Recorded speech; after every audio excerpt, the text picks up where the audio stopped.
My name is Kater Heine. I've been facilitating and helping host these for years. I see a lot of familiar faces.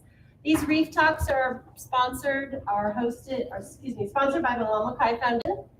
If you didn't know, Malama Kai Foundation's been around for a long time.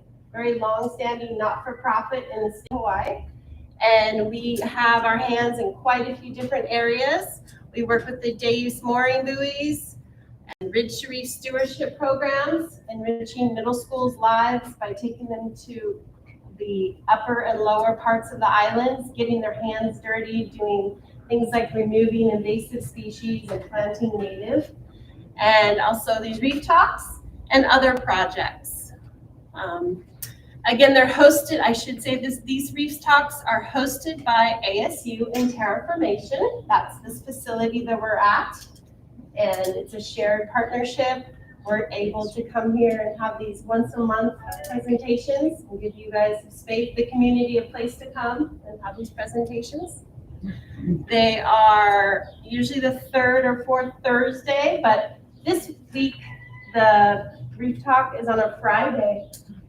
Something unique happened yesterday where we had a blessing of the Akokoa had a blessing, ASU had a blessing of the coral reef nursery over here, the restoration program. So there's a land-based coral nursery right there. Look out the window, and we had them blessed, and the first corals were put into the tanks.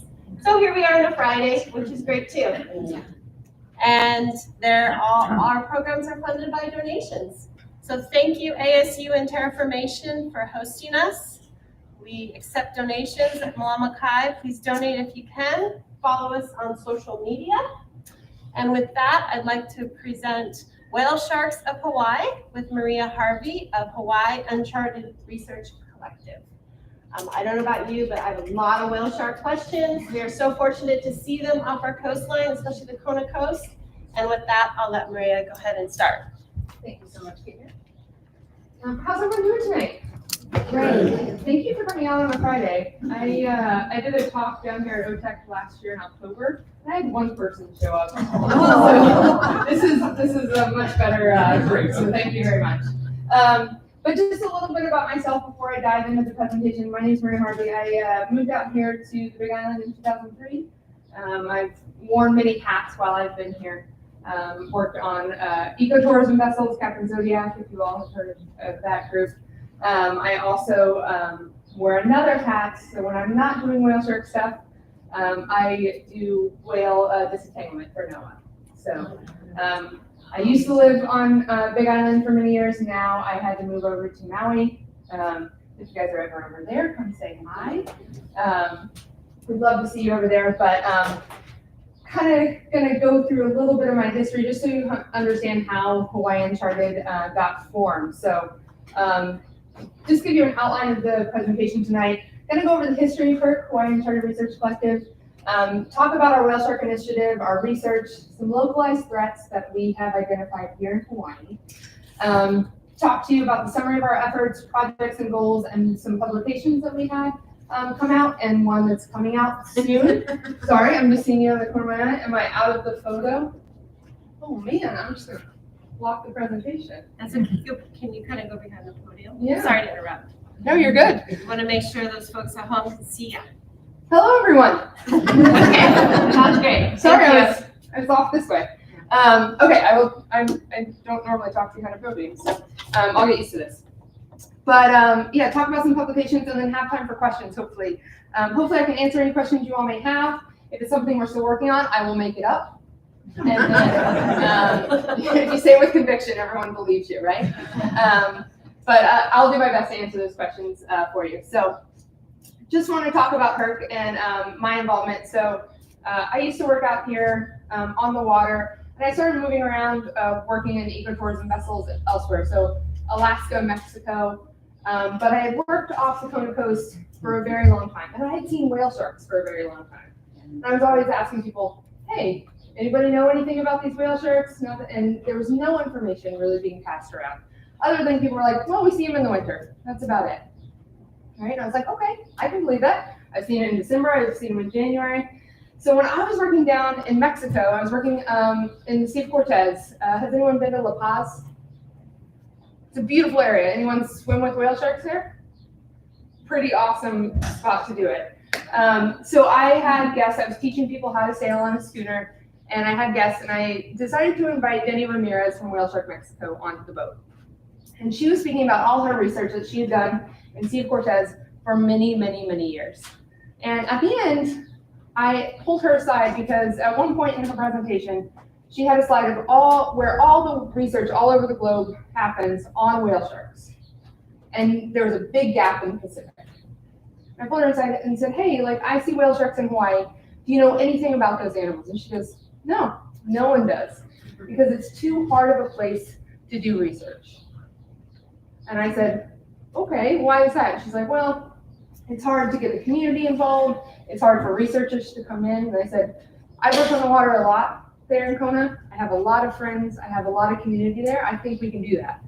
And she said, if you want to do whale shark research, I will support you.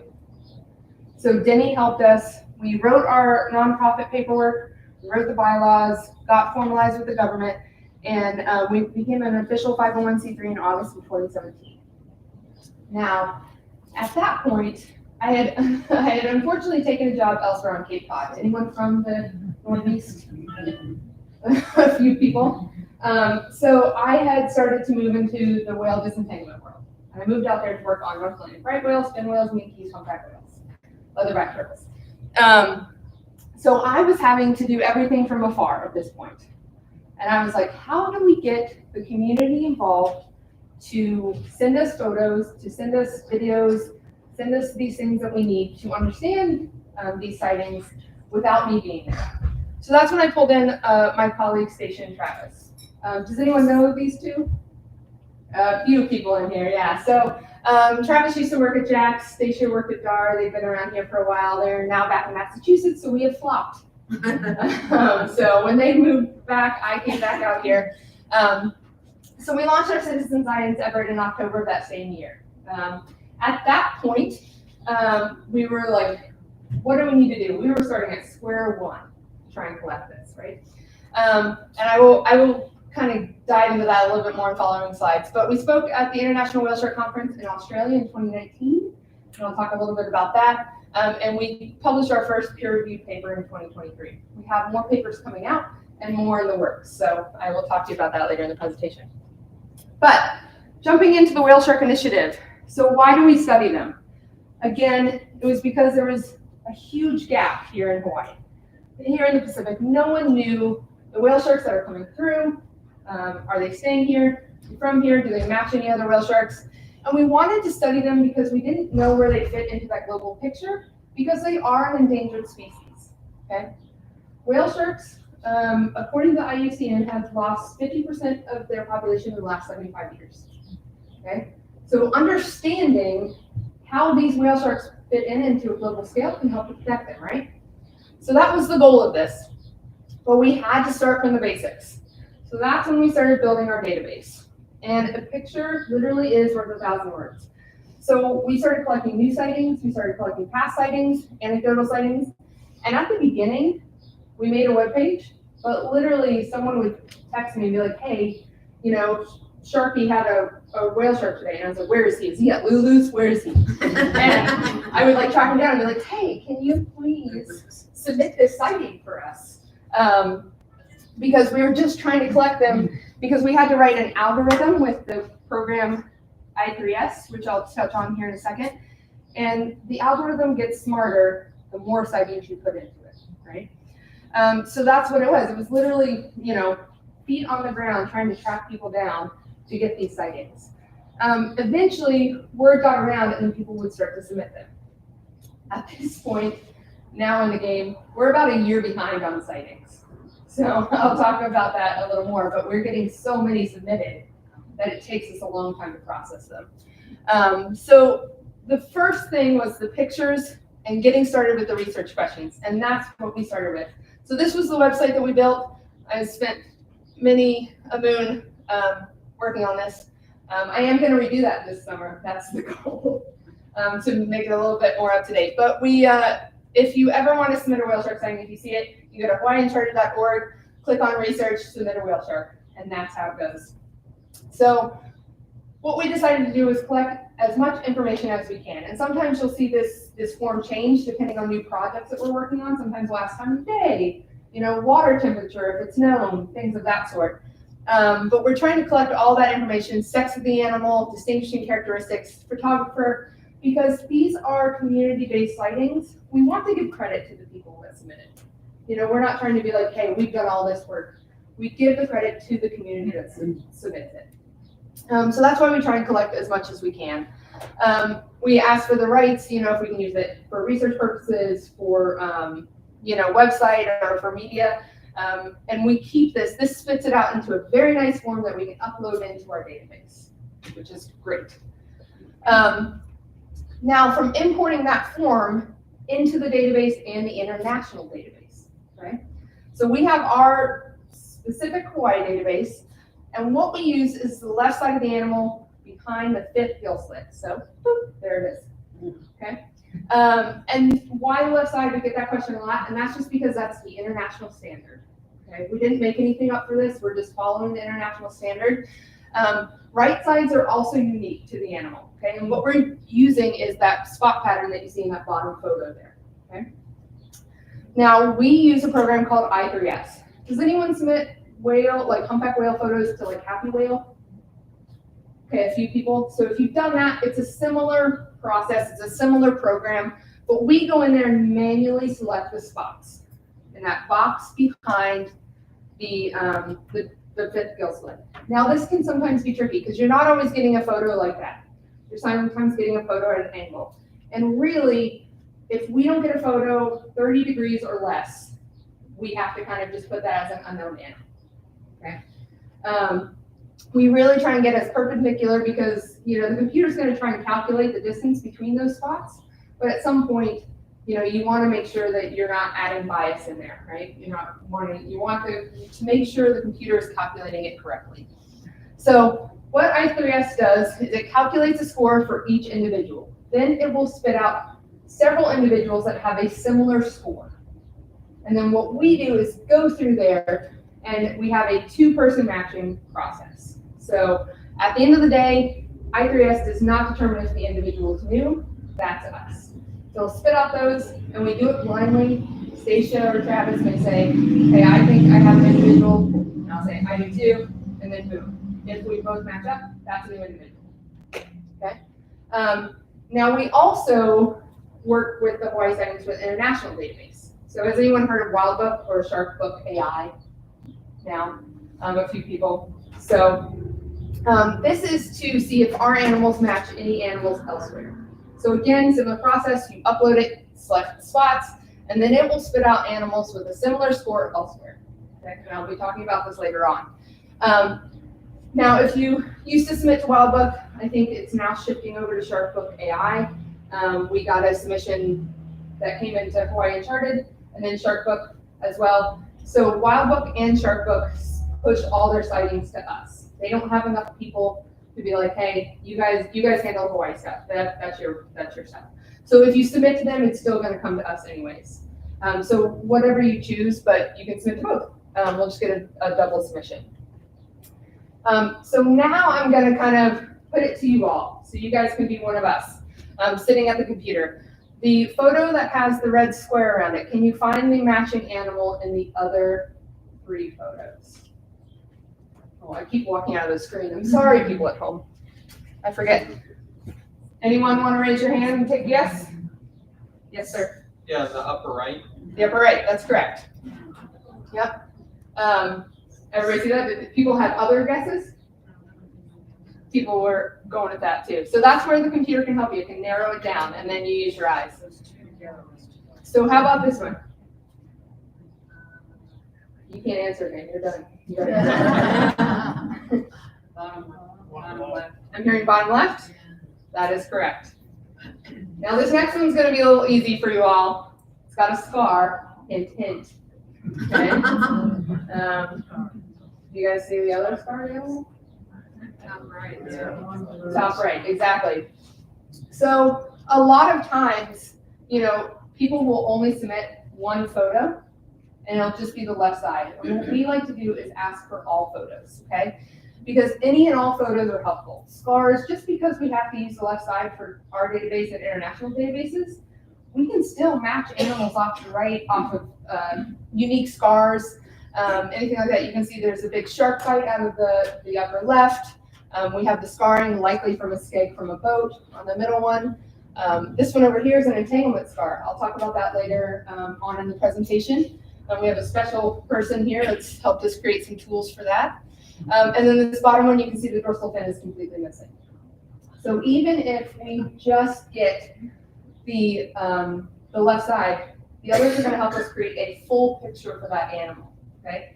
So if you're out there, you're swimming and you're hanging out with the animal for a bit and you get the whole suite, we will take that whole suite of photos because maybe someone later, say a week later, a year later, 2 years later, will only submit the right side. But then we can still match it to that animal. Okay. So that's why we ask for any and all. And you know, we try and download the form off the website a lot. But if at any point you say, hey, I'm getting an error that the form is full, you can email one of us. I'll give you my cell phone. I will download the form and you can resubmit.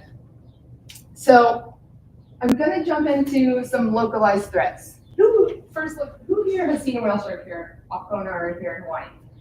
A lot of people. Wow, that's impressive. Okay, I love that. So have any of them been injured that you have seen? Yes. Entangled, ship struck? Both, yeah. So these are things that we've identified here in Hawaii. That is, some of them are unique. So I'm just going to kind of talk you through this. But one thing that we see pretty commonly is vessel strike, and that's with humpback whales. That's with whale sharks. Anything. Whale sharks are a little tricky. They don't have to hunt the sharks for you, and usually whale sharks will hang in the top 10 meters of the water column. Okay.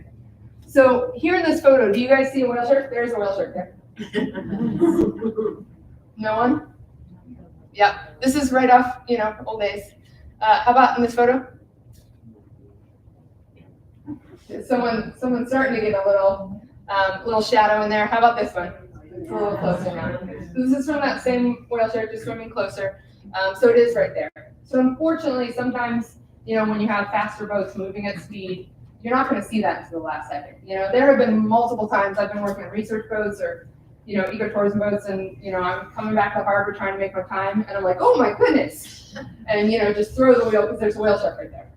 It can happen to anyone, but it is something that we see here in Hawaii. So just going to highlight, oh, that just disappeared. I don't know why that did. Huh?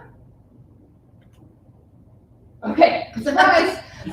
So that was an unstruck whale shark. Let's see if this one, yeah. So this is the exact same whale shark. So the photo that just disappeared, I don't know why that happened. I was working on this presentation in the airport today, so who knows. But that was from May of 2018. Perfectly clean whale shark. We had that submitted by a dive boat out here. A couple months later, same whale shark. You can see the vessel strikes on the dorsal fin, all the way aft to the tail. Okay. Now, good thing is, while this looks pretty bad, whale sharks can heal fairly quickly. Most sharks can. So this was not something that we were too concerned about it. This whale shark will probably heal pretty quickly.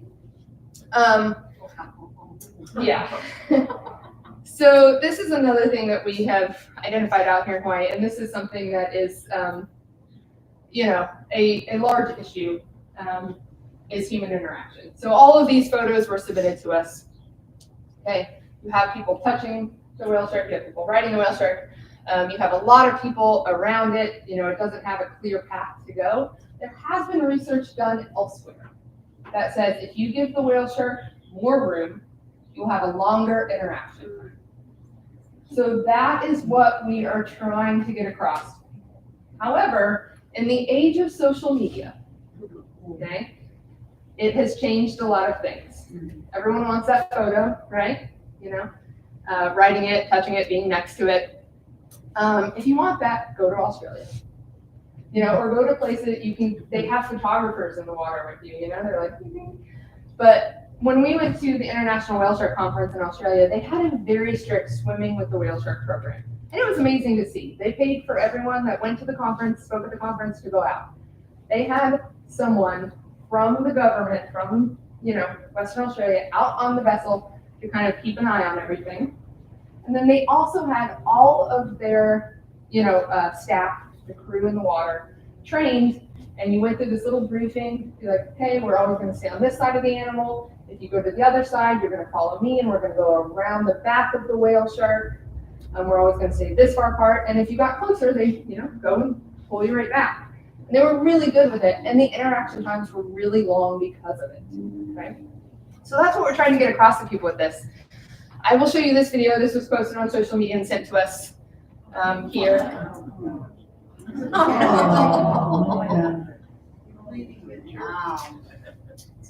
And it's unfortunate how many of these videos we get sent to us. It's a lot. This isn't just one. So we really like to highlight, good stewardship while you're out there. So we have made these voluntary guidelines. Okay, we have them easily downloadable on our website. We pass them out to boat companies. So these are based off international standards. Okay, so it's not just something we're like, let's not do this, let's not do this. This is based off Australia, Philippines, Mexico, places that they have had these long programs to swim with the whale sharks. So again, if you go out on the water, or if you go out on boats, you have a favorite company, feel free to print these out, take them. They may have them, they may not, but it is something that we're trying to get more involved with these companies. Now this is something I'm passionate about. Let me see, apparently didn't have this to play immediately, so I'm just gonna click play. So this is something we're seeing fairly frequently here in Hawaii. So we've had, I think, 9 cases at this point of entangled whale sharks, different cases. And we're seeing this very thick gear in a lot of these cases. So that is about 5 to 7 inch hauser gear is what we're assuming. And we often see it in these rings around the animals, like kind of neck, forward of their pectoral fins. Now the hard part is we're wanting to collect this. This was Cascadia that took a video of this. We're wanting to collect the gear because we're trying to figure out where it's coming from.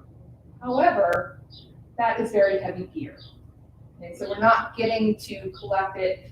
We've only had 1 case that we've been able to collect, and we haven't been able to identify it, but we're trying to get more.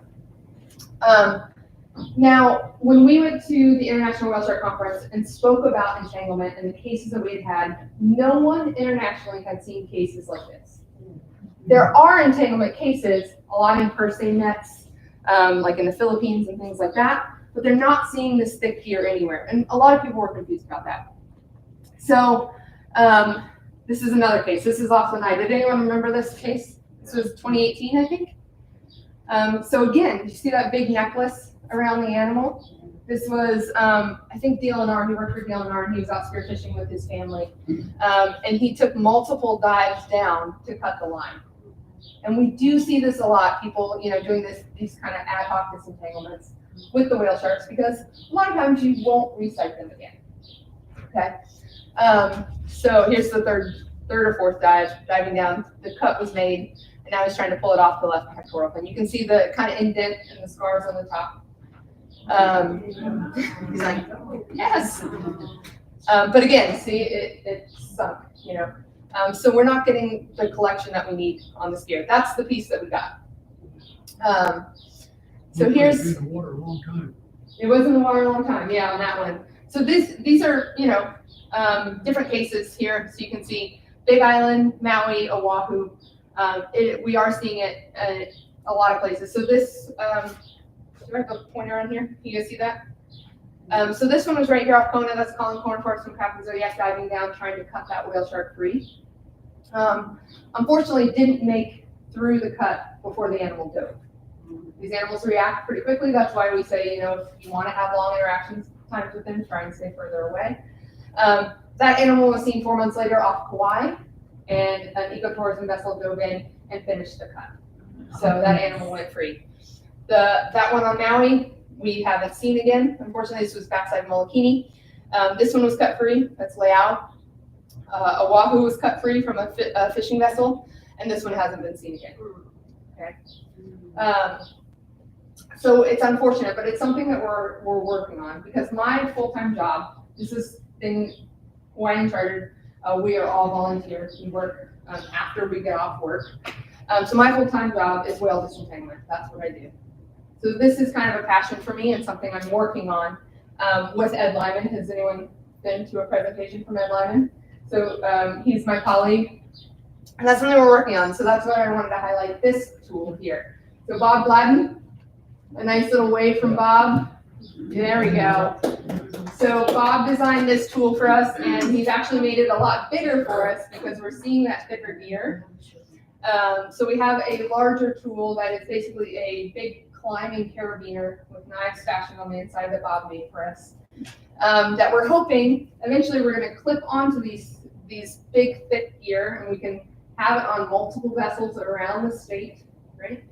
And then we'll have a 60-foot shot of line with either a sea anchor or a buoy, so we can let the animals swim away, and that drag's going to cut through that gear. Okay? We are going through testing with this because we want to make sure it's going to cut through various different types of line in a short amount of time because we don't want to add more gear to the animal, right? So we're doing a lot of testing before we would do that. But ideally, this is the route that it's going to go. So if someone comes out there like Cascadia, have that animal, they can clip that on, and if it swims away, that animal is only with them for 3-4 minutes. They have no time to do anything. Clip it on, let it go. It's going to cut through eventually. Okay? And we use that type of tool. This is a modified tool that we use with whale disentanglement. We have tools that we let the whale pull away from us. It takes a knife, it takes a buoy and a shot of line, and it eventually cuts through. Okay? So this is just a modified version of that. So just diving into some results to date and some of the submissions that we've had. So our earliest submission came from 1991 here off the Kona coast. So that's that photo right there in the middle. Obviously, we couldn't get an ID from that, but we still have that early submission and anecdotal evidence that it was here. Since we were formalized, we have had over 3,200 photos and videos submitted. We have 449 individual whale sharks that have been ID'd here in the state of Hawaii. Okay, and again, we still have, since June of last year, that's what we still need to process. So we still have a lot in our pending folder, is what we call it. And that's because, you know, when the whales are here, I'm pretty much out of commission, right? Like I'm always on the water, always working. And then Station Travis just had a second baby. Congratulations! So we've been a little bit out of commission, but now that the whales are leaving, I'm getting back on board, so we're able to get this up to date. We have had sightings submitted from pretty much all of the islands and Papahānaumokuākea, so the Northwest Hawaiian Islands. So that's pretty exciting. And then our deepest sighting was actually from a NOAA bottom fish survey, and that's that photo off to the left there. So that's at 141 meters, which is pretty cool. They sent it to us and they're like, "Can you get an ID?" And we were like, "No." And we do actually get a lot of sightings from the Blackwater dive here off Kona. So that's what this right photo is here. Oddly enough, yeah, we're able to grab IDs from that. So if you all are out on a man's dive or the Blackwater dive, send us the photos, send us the videos. We're happy to process it for you. So going back to, you know, at the beginning of my presentation, you know, everyone had kind of been like, "Oh yeah, we see whale sharks, but it's only in like December, January, and winter months." You know, what we have found is throughout the year we are seeing whale sharks here in Hawaii. Okay. What we are trying to understand is why they're coming during the different months, and that's something we're working on, looking at if it's water temperature, food, currents, things of that sort. But we are seeing them year round. Okay. Now, normally we see a lot of whale sharks here off the Big Island. Minimal elsewhere off the other islands, probably because the deeper water. Unknown, we're still trying to figure that out. But this year we had minimal sightings from Big Island and a lot from Maui. So it kind of flopped, which was strange for us. But yeah, again, year round. So even if, you know, you're going out in June or July, you can very likely see a whale shark. Give you an idea of the size distribution here. You can kind of understand the chart. We have the size, and we put it in bins because a lot of times people are estimating the size based on the size of their boat, based on a person that's next to it. We do have a photogrammetry rig, so if we're out on the water, we come across a whale shark, we can put, we have 2 lasers on a rig with a camera, and we've measured these lasers, we know, and we tune them in before we go out, and we're able to basically put the lasers on the animal's side and take a photo, and then we can calculate pretty closely of how long that animal is. Okay, and that's giving us kind of the understanding of what kind of animals we're seeing here. So what we see is a lot of the juveniles that are right on the cusp of being adults. So about 25, 30 feet, we see a lot of those. And I will talk about how you identify sexes and all that, and that kind of ties into the size. But this is what we're seeing. Again, we need to update this a little bit, with the further years, but it does kind of follow this same trend. Now, a lot of people were like, well, we're seeing males, females, whale shark ratio. I put this up, and you see a big unknown there, and I'll show you that here in a second, because it sometimes can be hard to sex whale sharks. Okay? You have to dive under the animal and take a photo. Now, a lot of times people will be like, it was a female, I know it, that's that. And we're like, do you have a photo? Because if you don't, we really, to remove the bias out of there, we have to put it into the unknown category. Okay? If you don't have photo or video, we have to put it into the unknown category. But we do see a lot of males compared to females, and that's could be a couple reasons. Could be that this is a very male-dominated area, or it's because males have very large claspers. So once they become, further into the past the juvenile to adult stage, you get the large claspers that are extending past the anal fin, so it's easy to see. Okay, so people are like, yep, that's a male, done. That's why we see a lot of that. But we do get females here, and it kind of relates to, if anyone follows kind of like other whale shark aggregation sites, St. Helena, which is an area that has very deep water off of it, and they kind of see this similar whale shark ratio, sex ratio.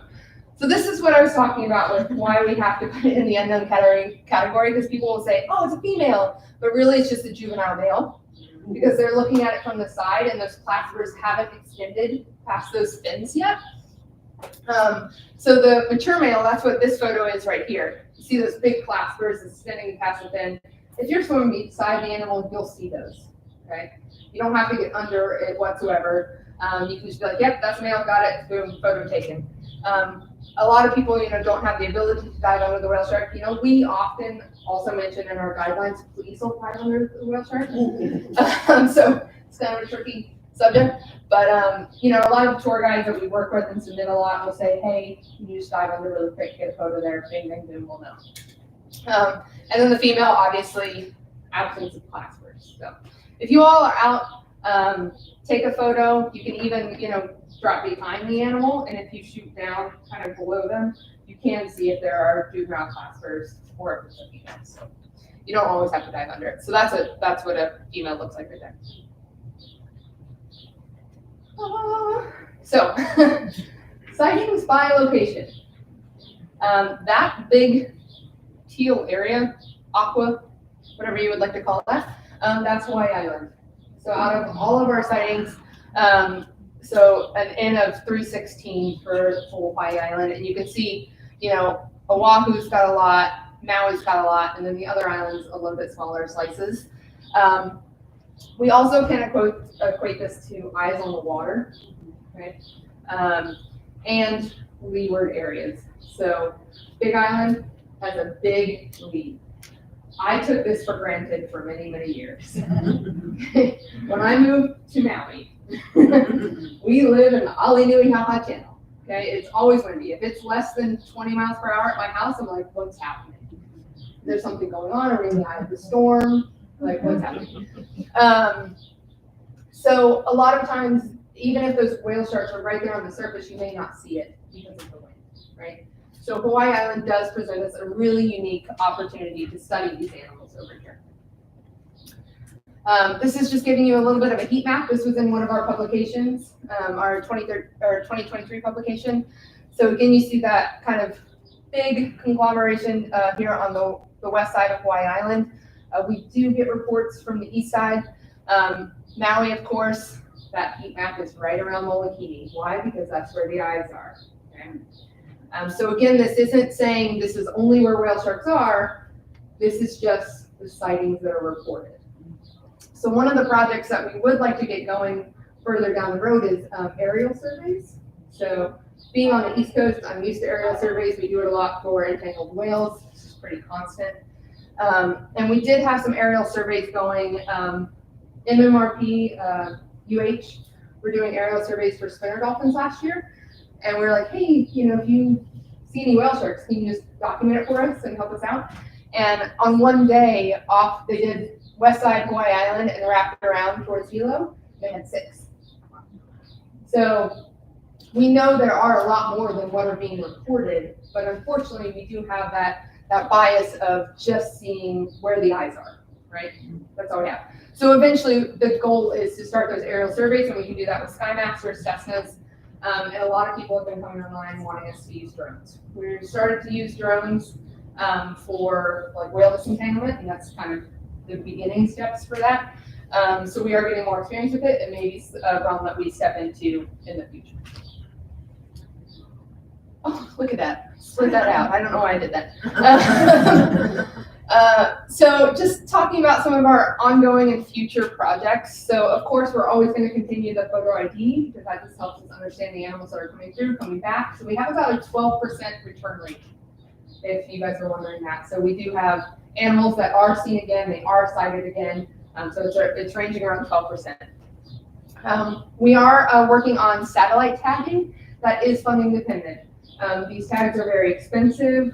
We are working on grants. Unfortunately, grants don't tend to like to fund satellite tags because you get about a 50% return rate on your data with that, which is understandable. So we do a lot of donations for the satellite tagging. Genetic sampling, which is on hold because we already got enough samples for the project that we were working on. So we're not just going to go out there collecting samples from animals that we just don't have a project going, right? So we were able to collect enough samples, and that's with Marine Megafauna Foundation. So where we're doing photo ID and international cross-matching, that's something I forgot to mention, the sharks that we have ID'd here have not matched elsewhere yet. That can change down the road. And we are going to be focusing more with SharkBook AI kind of taking over and focus more on that. But the genetic sampling is a project working with PhD student Alex Watts that is looking at seeing if she can match populations to other populations through genetics, okay? So even if we can't find those matches through photo ID, maybe through the genetics we can. So that's what that's at. And then entanglement mitigation, and that's what I mentioned earlier, the testing that is ongoing with the tools that Bob has designed. So we're working on that. And then goals, and this is, I'll save the first one to last. I should have flipped that around. Continuation of long-standing projects, so that's what I just mentioned. We are working on more publications. We have a publication that's about to come out regarding ship strikes on whale sharks, and it is a global paper that we have collaborated on. So that's about to come out. We just got the notification that it is being published, so it should be out in a couple weeks, and we'll post that on our website. But our biggest goal right now is to get whale sharks listed as an ESA species in the US, and that's an endangered species. So right now it is not listed, so we have to put together this very large presentation, a lot of paperwork, and present it to NOAA and say, we think this animal should be listed under the ESA Act, the Endangered Species Act, ESA. And then what they'll do is they'll go through a review period, allow public comments, things like that, and then they will come back and say, yes, we think so, or it will go through more reviews. So that is our biggest goal currently, because that will ideally down the road offer them more protection, right? That's the goal.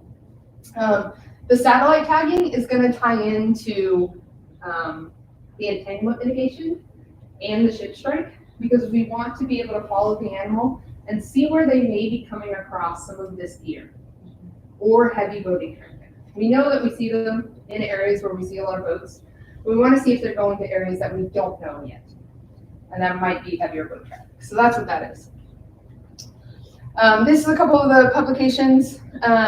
First one, that was our first look at Hawaiian whale sharks Again, we're the first kind of organization to look at whale sharks here in Hawaii, and we want to thank Penny Ramirez for kind of supporting us in that aspect. But if you guys do want to read any of our publications, you do have to pay for it online, but if you send me an email, I'll just send you the PDF. Okay. So you can read that. But you can find the links here on our website. And again, I'll be updating that soon with our newest publication that's going to be coming out in a couple weeks. I did want to include a couple of videos for you all, so you can see. So this is right off the fish farm here. So this is, you can see our little tag hanging off there. So again, we've only tagged a couple of animals. We haven't had a good return because these were refurbished tags, and we were just testing to see if it could work. But you can see here, the animal doesn't react whatsoever. It is still just sitting there hanging at the boat, tags in. Okay. I don't know if any of you have been near a whale shark. It is like shooting a concrete block. Okay. There are times you shoot it and it like ricochets back in, and you're like, oh, okay, gotta try that again. So you have to hit it at a precise angle to get it to go in. Again, the animal hardly reacts, if at all. So you can see, just it's like I care more about this boat than you just putting this tag in. Oh, here we go. And this is us collecting the biopsy samples, so you can see, watch, the animal doesn't react, boop, tag, thing goes in, just keeps doing its thing. So that's just a, a Hawaiian pulse sling.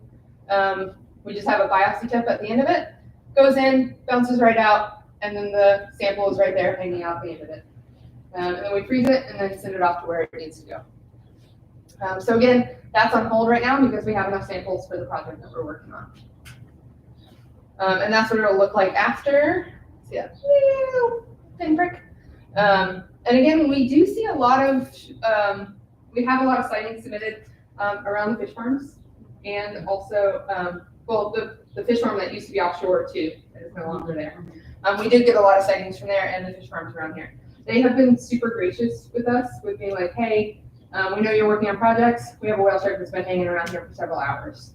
Are you guys on the water? Want to come out? And then the times I have been out there, they'll be like, hey, it's right here, and it swims off. I'll get back on the boat and wait for somebody to see it. And they're like, it's over here. So they've been super helpful with that. And that's, the biopsy ties back into how the state of the whale sharks in other places around the world. So do just want to give some acknowledgements and have some time for questions. But one thing I really, really want to highlight is the on-water community. We wouldn't be able to do this effort without you all. So if you guys know people that work out there and haven't heard of the whale shark effort, please let them know. If you guys want brochures, stickers, we are ordering more, but we usually do leave them at the Captain Zodiac office. You're always welcome to walk in, get brochures, stickers, pass them around. We just do that because they donate their boats for us to use for research projects, so we leave the stuff there. Give a big highlight out to some companies that have donated and worked with us. So Georgia Cram donated our first round of tags. Cascadia Research Collective, they always are on the water a lot, so they see a lot of sightings submitted to us. And then I do want to give a shout out to my work, Hawaiian Islands and Royal National Marine Sanctuary, because they allow me to continue to do this even though I work for the government. So very nice of them, thank you. Because it is a passion, it is something that, working out on the water, we all love these animals and we want to protect them and figure out why they're here and where they're going. That's something that we're hoping to understand better with the satellite tags, where they're coming from, going to. Our publication that we looked at the lagged identification rate, so the LIR rate, and we're seeing that the animals are coming through the Hawaiian Islands, hanging out for a couple of days, and then going elsewhere. And we don't know where. So that's what we're trying to understand. But we do see that return rate. So they're coming back through here. It's not like they come through here once and like, hey, Hawaii was fun, but now I'm off to other places. We are seeing returners. That rate could go up if we had the submissions from all the whale sharks that we're seeing here in the island, but we're only getting the ones that are when a tour is going to Kealakekua or, to Molokini, and they come across a whale shark that's up in the upper, 10 meters of the water column. So, big thank you to all these guys. And I do want to just highlight, it's a good photo, thanks, Darren. I do want to highlight, our website. We have slacked a little bit on social media. I admit I hate social media. We have an intern, a college intern, that tries to do it for us, but I have to give her the information to post. So But our website tends to stay up to date. You can always follow us on there. And if you have any questions, feel free to email us. So my email's on there, Stacia's email's on there, Travis's is on there. You can always ask us questions, be like, hey, I saw this. What do you think about this? But we always love to hear from you guys. So if it takes us a little bit to get back, that's just because we're working on other jobs. We will get back to you. So if you hear someone out there like, wow, I submitted a whale shark to HURC and haven't heard in 8 months, we are going to get to you. I promise. I work a lot of hours during whale season, so we are working on it, and we do that on the weekends. So I'm trying to get you as quick as possible. But if you have any questions, I can take them now. If not, ask me because I'm going to the brew pub after. And you may get a question there. Yeah, so you're here first. What attracts them to this island? The baleen whales come here, but they don't eat here. Mm-hmm. So, and these are filter feeders similarly. Yes. So, why is this on their team? So we're unsure. We do have sightings of them feeding on day food. So Hawaiian anchovies. We have several sightings at this point of them gulp feeding on those animals. So bait ball would be real attractive. A big ball, yeah, which is probably why we see a lot of them around with the sharks. They're feeding. The smell of that can travel a long way, and they could be following that. We are going to look at temperatures, like ocean sea surface temperatures, currents, things of that sort. We're going to match it up with the sightings where they were seen, and the anecdotal histories of the sea surface temperature, and see if that has anything to do with it. We're hoping the satellite tags will help us understand a lot more of where they're coming from and going to.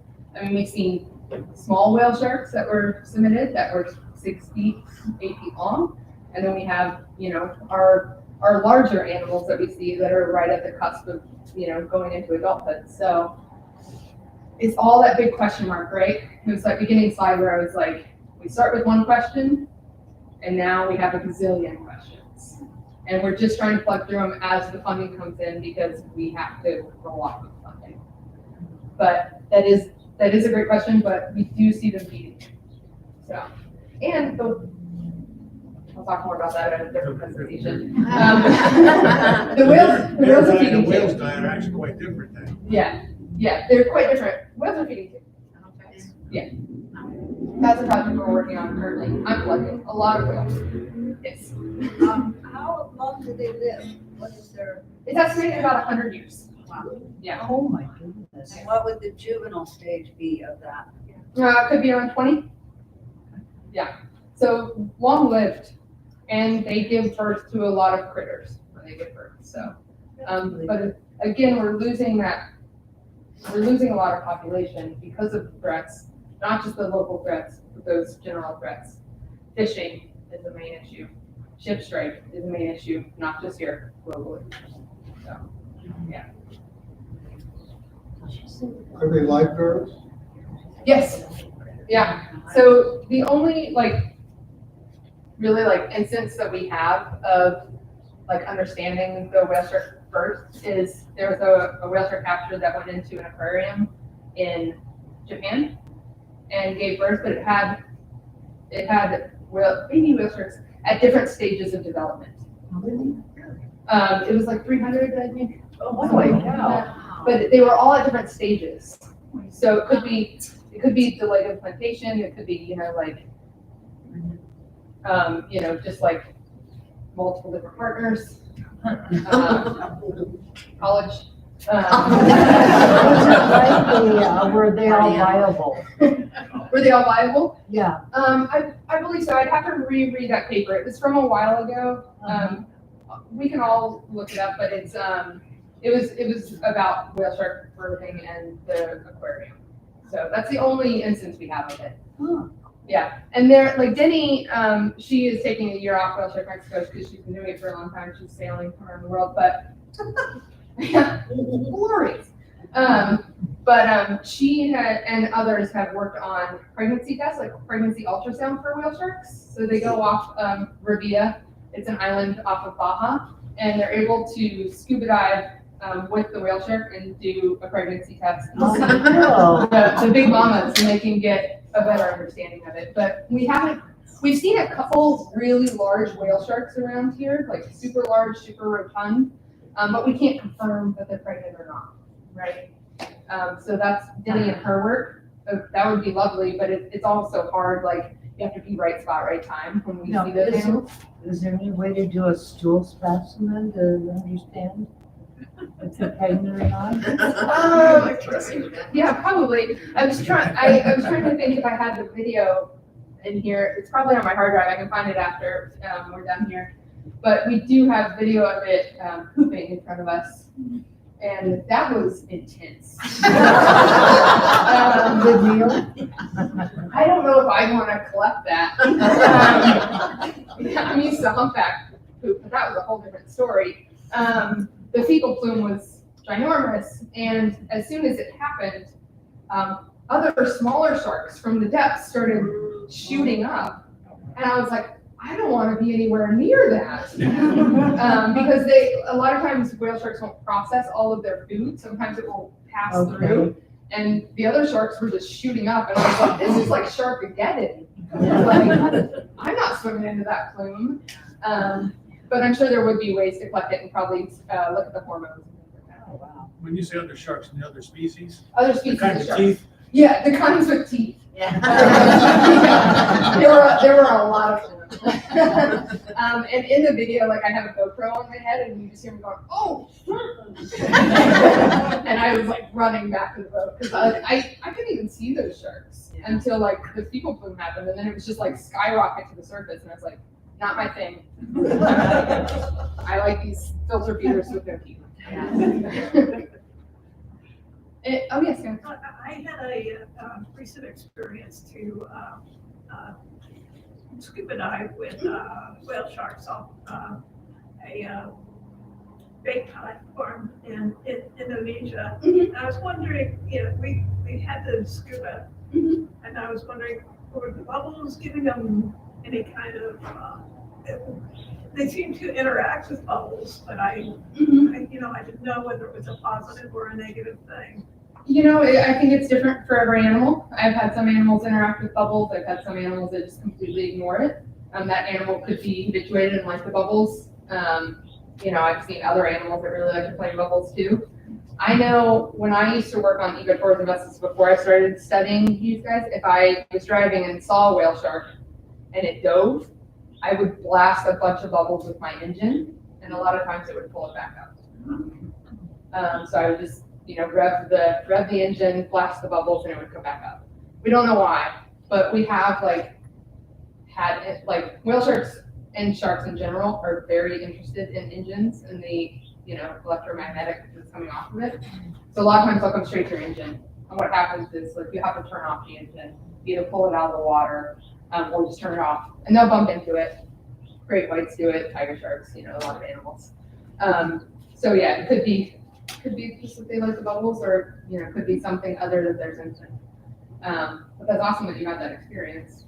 Yeah. I mean, my friend Colin, when he was just out on his small fishing boat off of Waikoloa, he called me one day. He's like, "Hey, I got somebody that's been hanging out here for an hour," and he FaceTimes me, and it's literally a whale shark that's just staring at his engines, and he's going, "Sit, stay," and I was like, did you get an ID photo? So yeah, I mean, sometimes they're interested in something we don't know why. Hang on, I saw this hand back here. Okay. The bubbles look a lot like fish eggs. That's true, yeah. Yeah, that is true. Is their eyesight any good though? They have fairly good eyesight for their environment. They don't really need it. They can travel without that. But yeah, I mean, if they're next to a boat or next to a human, they know that it's there. Okay. Yes. Who is their predator? Sharks, orcas. There have been multiple videos coming out from Mexico of orcas taking down a whale shark. A lot of those bites that you see from the tail could be from orcas, or it could be from sharks when they're younger and then kind of do. But their main predator, however, is humans. Yeah, I figured. Yeah, but in their environment, sharks and orcas. Yes, Are there any cultures that eat whale sharks, yes. like human cultures? Mm-hmm. Oh, Yeah. Shark fin soup. oh, That's a very big fin. So you can get a lot of that, but they are fished. Yes. There are a lot of. We had to actually take them off of our website. We had photos of them hanging after being caught or dead or fished, and we got slapped on the wrist for that because it was like a copyrighted photo or whatever. So we had to take it off. But yes, that is the fishery. It's an issue to them. Yeah. I thought I saw a hand over. Yeah. Do they ever, you're talking about boats and tractors, they ever scratch their back on a skeg? I've seen whales do that. Yeah, I haven't Nice. seen a whale shark do that. I see them hit their face on the skates occasionally. I was wondering, But I- literally scratching an itch using it. I've never seen it, but I'm sure that it's happened. There is one captain out here that swears by his life that if you take a dish scrubby, rub right down the dorsal fin, they love it. I cannot confirm or deny, because I've never done that. But they may. I mean, you know, they're animals. They have feelings. They may like to scratch on the skeg. Yeah, I've seen whales do it with boats a lot. So yeah. I saw 2 whale sharks about 25 years ago, and they had paint on the side, they rubbed on a boat. Yeah. I mean, I don't see why not. Like if I had an itch, you know, I'd be like, you're here. You know, that's a whales do it too. Yeah. do they get like barnacles on them like other whales do? You see a lot of remors on them. A what? Suckerfish. Oh, So a lot of times there'll be a lot of suckerfish on them. Yeah. Yeah. So I don't see barnacles so much, but tons of suckerfish. Sometimes you'll see an animal and they'll have like 20, and you're like, okay. And then you'll see an animal that has 1. but those aren't parasites, right? They're just hanging out, the remors? They're eating them. Yeah, they're sucked on. They're eating things off of their skin. Okay.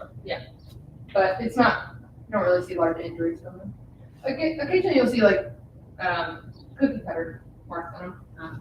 But yeah, you see that on most animals. I see another hand. Do you name them? I mean, is that, So we okay. I mean, that's- are you attached to them somehow? Yeah, I mean, that's a great question. So she, if you guys couldn't hear in the back, she said, do we name them? Yes and no. So in our database, they'll have a name that's like HIRT, which is Rhynchodontypus, which is their scientific name, and then the number after. If someone submits a whale shark and it is new to our database, we let them name it. And then we put it on the website, put it on social media, so they can, you know, get that credit. But social media website is pretty much where it stays. Like if we're writing a scientific paper, it's going to have a number like HIRT 237. But yeah, you can look through. There is some funny names that people give these animals. We try and make sure it's, you know, appropriate. We don't want to offend anybody, but you know, some of them are pretty funny. I just have a funny story. My son saw one year. That whale shark was actually off the coast here for 3 weeks. Oh yeah. And he reported it and took lots of pictures, and he was the first one to do it, so he got to name it. Yeah. His daughter's name was Olena, and he calls her Lena Bennett. So he named the whale shark Lena Bennett. Yeah. And I said, oh, Olena has her very own whale shark. And he goes, no, Mom, a whale shark has a very own little girl. Oh. See, yeah, that's the great thing about it. Yeah, you get to name It's it. fun. And of course, like, you know, I've named a couple that I've seen, and it's usually after my animals. You know? And then I'm like, ooh, I should probably name it after my partner. Sorry. It's usually after dog or pig or sorry. But yes. They look like very leisurely swimmers. Mm-hmm. Are they capable of bursts, or is that pretty much it? They are capable of bursts, and the bursts are really, really quick. Like I've been tossed to the water like a washing machine. You know, sometimes like I'll come up behind them and they haven't seen me yet, you know, so I try and always introduce myself, like swim forward so they can see me before I do anything. There have been times that I accidentally didn't do that and I'll get tossed. But then there was also a time that I was working with MMRP and we were at South Point, and we do see a lot of whale sharks down there too. And I was leaning over the side and I had forgotten all my GoPros that day. I will give you guys a little tidbit of information. I was like, well, I got my iPhone. And I dumped it and took video, and they don't tell you, they say this is waterproof, but the port gets a lot of corrosion. So don't dunk it in salt water because I still can't charge. I had to use the magnetic thing on the back. But yeah, in that instance, I was filming, and in the video you can see it, and something spooks it. I don't know if it's the engine grinding or something of the sort when the captain puts it back, and it just goes poof, and it is gone, and you're like, wow, what just happened? But they can move super, super fast. Before I was leading, they're cold blooded, of course. Mhm. But they're about the size of a whale, but I imagine their caloric need is a lot less. Mm-hmm. They don't need as much. Yeah, I mean, they are large. The largest one is 20 meters that's been documented. Again, I haven't seen one that big, but yeah, I mean, they eat a lot of food throughout the day. Whether they're getting that amount of food while they're here in Hawaii is a different question, but it could be coming elsewhere in their travels. But also something that we would like to look at eventually is microplastics and things like when they are, that's open mouth, that they're filtering water. If there are microplastics in there, they're also accumulating that. So that is a program down the line that we want to, or a project we want to look into as well. So you need to scoop the poop. Scoop the food. Yeah. Good luck. I gotta get through the humpback project first. Yeah, that's been pretty smelly. Did you say they feed every day or not necessarily? I mean, generally, yeah, when they're swimming, they will be open mouth feeding, whether that's happening here every day or not. But we do have that documentation of them feeding on nature. So, big balls, small fish, yeah. Great question, Ruben. Come to Brew Pub after, ask me again, it's gonna be completely different. I'm fine. Any other questions? Yeah, oh, Bob. Do they follow the nightly migration of animals coming to the surface and that? We don't know. That's hopefully something that the satellite tags would tell us as well. So again, like if we get satellite tags on and have a big project of that can answer so many different questions. It's going to open a whole different door. But when we do start doing that project, we want to work with cultural ambassadors as well. We want to take the appropriate steps. But right now, we're in the funding stage for that. So working on grants, donations, and things of that sort for the tags. But the upward migration, offshore migration with different animals, inshore migration, hopefully that will tell us and open more doors for more questions. Yeah. Yes, ma'am. Have you ever found a deceased one, do any autopsies? Are they studied that way at all? Not here, but in Mexico they have. They have had some wash up that were entangled. And they did necropsies on them. If that happened here, I would love it, but not love it, sorry. That's bad. Yeah, no, I don't want them to die. Yeah. The science nerd in me would like to do a necropsy to understand more about what that animal is having an issue with.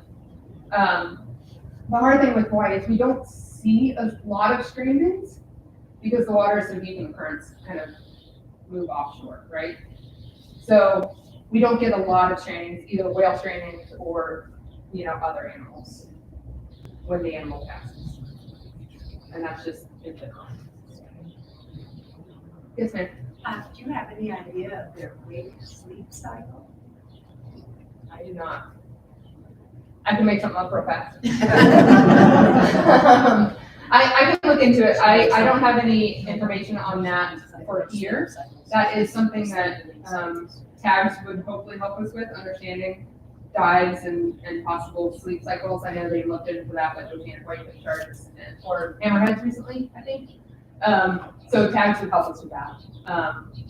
We also may change the type of tag that we're using or change the duration. So tagging, out here you get a lot of bioaccumulation on the tags.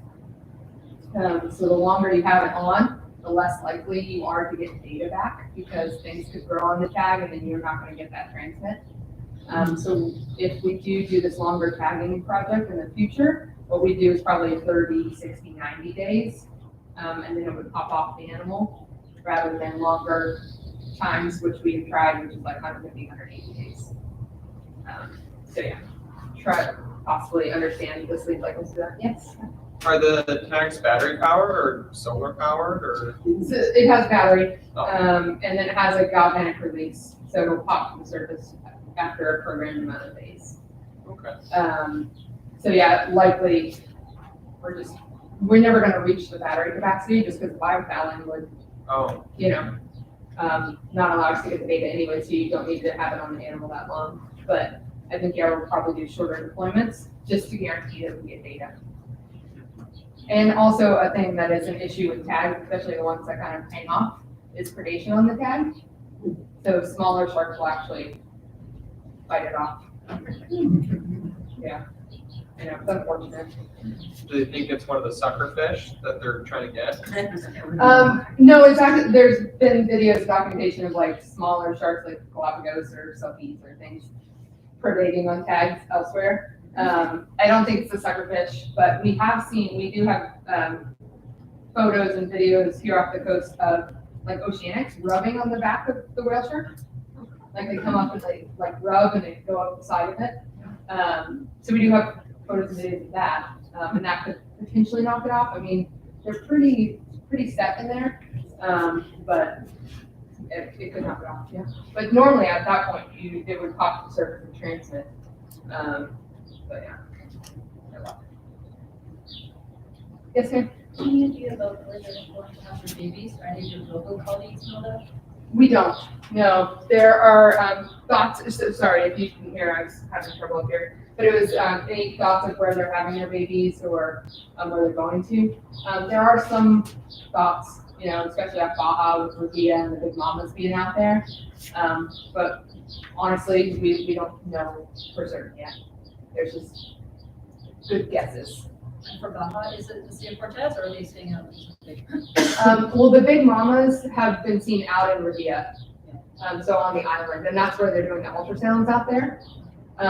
But yeah, I mean, the mamas do come in to see Cortez, but it's for the projects for the ultrasound, a lot of it's happening in Rukia. Great question.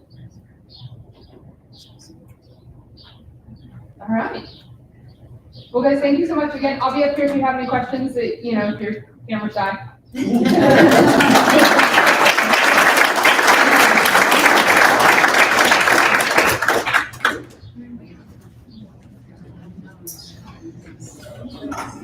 That was a great talk. Thank you. Thank you. I'll be back.